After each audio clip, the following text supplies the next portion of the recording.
use the shoulders in order to go into our back show.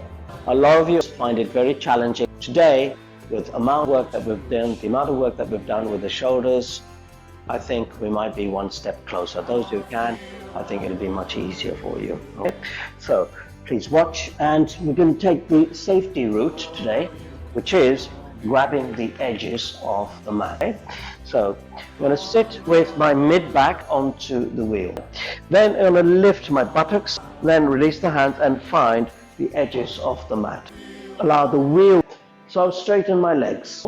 I flip my hands here. Imagine I'm bringing them onto my thighs.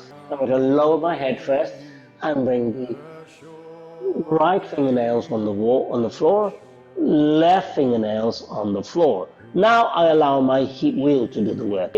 So I'm going to bend the knees, slide the fingernails with my back of the hands onto the mat until I find my head touches the floor. So the wheel's done the work. Now I'm going to flip my right hand, I'm going to flip my left hand. Now I'm going to walk the hands towards my shoulders and walk the head away, and my elbows will come to the floor. Once the elbows come to the floor, palms on the floor, I walk my feet towards me. Those of you who want to will raise the right knee in line with the right hip, left knee in line with the left hip. You might find that little bit of shakiness here.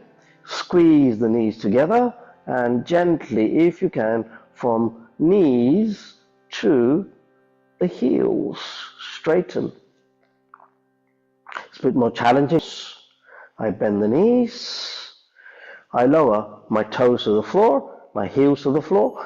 I then bring the hands beside my ears, so my elbows should not be splayed outward. I push the palms into the floor, walk, support with my interlaced hands, my neck and my head, and I gently then walk to the front, lower the buttocks, straighten the legs,